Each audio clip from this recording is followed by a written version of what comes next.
Assalamualaikum warahmatullahi wabarakatuh. Perkenalkan, kami dari kelompok 2. Di sini kami akan menjelaskan mengenai pengertian medan makna. Nah, video kali ini kami buat untuk memenuhi salah satu tugas mata kuliah semantik dengan dosen ampuh, Bapak Roni Nugraha Safroni, SPD MPD. Perkenalkan, saya Vina Aulia Saputri dengan NPM 191063100817. Nama saya Asifa Nurzia Albaid, NPM 191063100857. Perkenalkan, nama saya Evelyn Matilda Graciela Silaen dengan NPM 191063108072.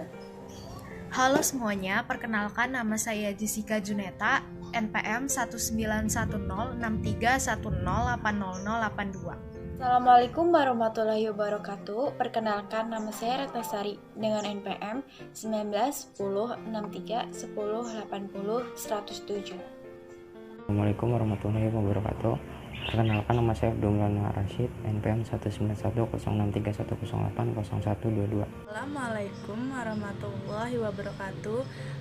Perkenalkan, nama saya Gusti Yosiana, NPM saya 191063108181.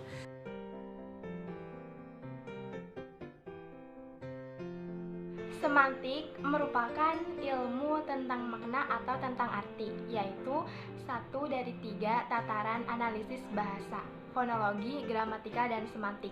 Kata semantik disepakati sebagai istilah yang digunakan untuk bidang linguistik yang mempelajari hubungan antara tanda-tanda linguistik dengan hal-hal yang ditandainya, atau dengan kata lain, bidang studi dalam linguistik yang mempelajari makna atau arti dalam bahasa.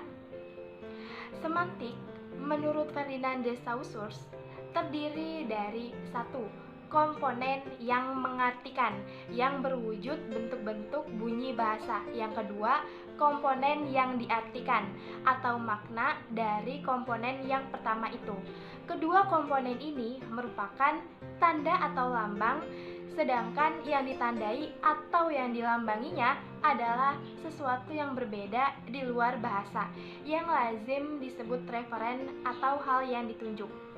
Menurut Tarigan, semantik dapat dipakai dalam pengertian luas dan dalam pengertian sempit. Semantik dalam arti sempit dapat diartikan sebagai telaah hubungan tanda dengan objek-objek yang merupakan wadah penerapan tanda-tanda tersebut. Dengan sistem semantik, tata bahasa atau leksikogramar dan ekspresi, bahasa telah membingkai atau mengungkung seseorang untuk berpikir, merasakan sesuatu, bersikap atau bertindak, dan berkeyakinan terhadap sesuatu. Dengan kata lain, bahasa telah membingkai kognisi, emosi, sikap, dan unsur spiritual seseorang dalam memahami alam semesta. Setiap bahasa memiliki sistem semantik, leksikogramar, dan ekspresi yang unik di samping keuniversalan bahasa yang membedakan satu bahasa dengan yang lain. Pengertian medan makna. Medan makna merupakan gabungan dari 2 kata, yaitu medan dan makna. Dalam Kamus Besar Bahasa Indonesia atau KBBI, medan berarti tempat yang luas atau ruang lingkup, sedangkan makna merupakan pertautan yang ada di antara unsur-unsur bahasa. Menurut Grida Laksana, medan makna adalah bagian dari sistem semantik bahasa yang menggambarkan bagian bidang kehidupan yang direalisasikan oleh unsur kata yang maknanya berhubungan. Medan makna semantic field domain menurut Harimurti tahun 1982 adalah bagian dari sistem semantik bahasa yang menggambarkan bagian dari bidang kebudayaan atau realitas alam semesta tertentu dan yang direalisasikan oleh seperangkat unsur leksikal yang maknanya berhubungan. Contoh medan makna menurut Sair: nama-nama warna yang membentuk medan makna tertentu, rambut rumah tangga, istilah-istilah seperti pelayaran, olahraga, kekerabatan, alat pertukangan, dan sebagainya. Sebuah medan makna menurut Trier tahun 1934 dapat diibaratkan sebagai mosaik jika makna satu kata bergeser. Makna kata lain dalam medan makna tersebut juga akan berubah. Lehrer tahun 1974. Medan makna menurut Kamus Linguistik 1997 merupakan kumpulan butir leksikal yang maknanya saling berhubung kait disebabkan kehadiran masing-masing dalam konteks yang serupa. Untuk menggambarkan hubungan sesuatu butir leksikal, kata atau antar kata melalui satu medan makna yang dikongsi oleh kata yang lain dalam suatu bidang tertentu dapat diungkapkan melalui komponen makna yang terdapat pada kata-kata dalam suatu bidang tertentu. Semantik merupakan salah satu komponen dalam cabang ilmu linguistik yang mengkhusus dalam pengkajian makna. Makna bahasa, terutama makna kata, dapat kita petakan menurut komponennya. Pandangan seperti ini dapat dilihat dalam teori medan makna yang menyatakan bahwa kosakata dalam suatu bahasa terbentuk dalam kelompok-kelompok kata yang menunjuk kepada satu perkongsian makna tertentu.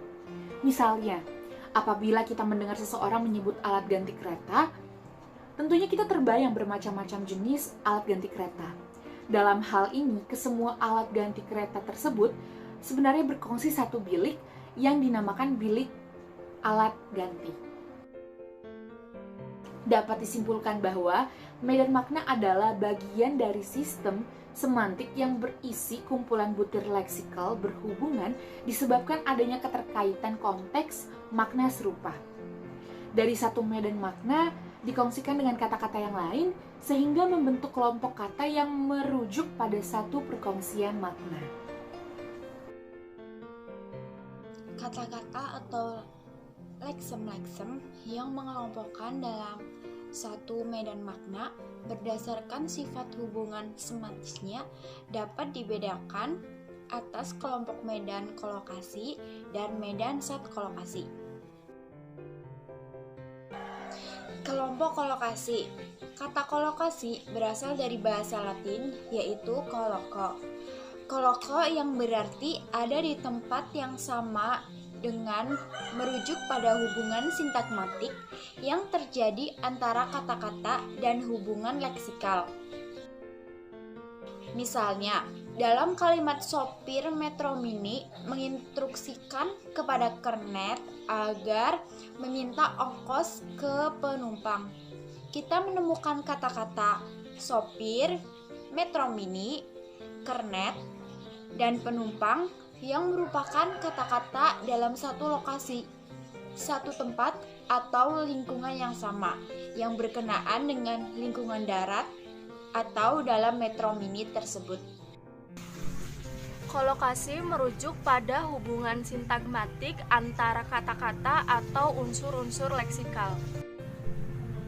Misalnya, kalimat penyerang tengah memasukkan bola ke gawang melalui pemain belakang dari pihak lawan yang ramai. Kiper kewalahan menangkap bola sehingga wasit menyatakan gol. Dalam kata-kata kolokasi tadi terdapat kata penyerang tengah, pemain belakang, wasit, gol, gawang, dan kiper. Kata-kata tersebut bersatu dalam satu lokasi, satu lingkungan, dan satu keadaan. Maka, kata-kata tersebut disebut sebagai kata kolokasi. Selain kata kolokasi, ada juga makna kolokasi. Apabila kamu menemui tanda plus, berarti kata tersebut cocok disatukan sebagai maknanya. Tapi, jika kamu mendapatkan tanda minus, berarti kata tersebut tidak cocok digunakan sebagai maknanya. Contohnya dalam kata cantik, tampan, dan indah. Secara makna keseluruhan, kata-kata tersebut masuk pada makna bagus. Sementara jika kata tampan digunakan pada wanita, itu tidak bisa diterima. Tampan hanya berlaku untuk pria. Dan kata cantik jika dimasukkan untuk makna pria, maka itu tidak bisa diterima. Tampan hanya bisa bermakna laki-laki. Dan untuk indah tidak bisa kita masukkan ke dalam manusia, tapi bisa berupa barang, tumbuhan, dan lain-lain. Maka jika ada kata indah masuk pada makna manusia itu tidak bisa diterima, termasuk jika kata cantik disatukan dengan pria, jadi pria cantik itu tidak bisa diterima. Makna-makna kolokasi ini harus sesuai dengan konteks yang berlaku. Kelompok set kolokasi. Kolokasi menurut KBBI adalah asosiasi tetap antara kata dan kata lain dalam lingkungan yang sama. Kolokasi menunjuk pada hubungan sintakmatik karena sifatnya yang linear. Sedangkan kelompok set menunjuk pada hubungan paradigmatik karena kata-kata yang berada dalam satu kelompok set mempunyai kelas yang sama atau dapat saling menggantikan.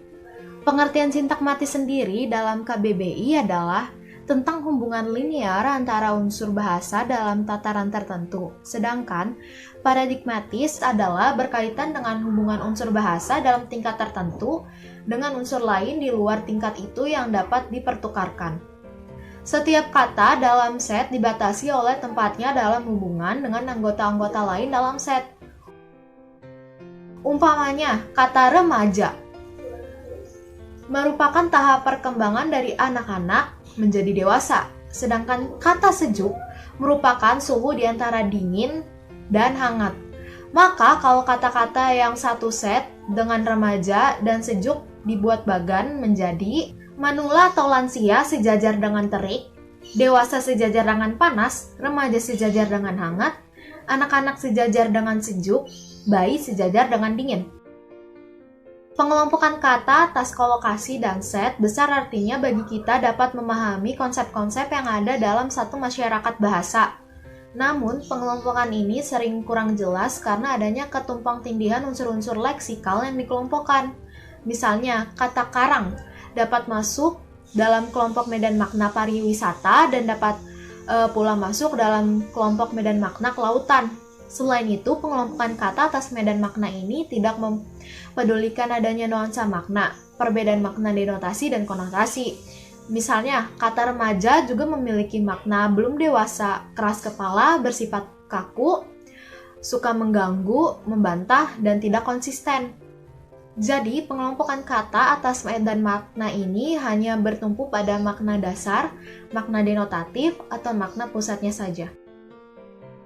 Kesimpulan dari pembahasan di atas dapat disimpulkan bahwa semantik merupakan salah satu cabang ilmu bahasa yang membahas soal makna dari berbagai fenomena kehidupan, berbudaya dan berbahasa yang sangat beragam dapat berpengaruh pada bahasa yang digunakan masyarakat penutur sehingga makna dari bahasa banyak dipengaruhi oleh hal-hal di luar bahasa. Makna adalah bagian dari sistem semantik yang berisi kumpulan butir leksikal berhubungan disebabkan adanya keterkaitan konteks makna serupa. Dari satu medan makna dikongsikan dengan kata yang lain sehingga merupakan kelompok kata yang merujuk pada satu perkongsian makna. Terima kasih. Wassalamualaikum warahmatullahi wabarakatuh.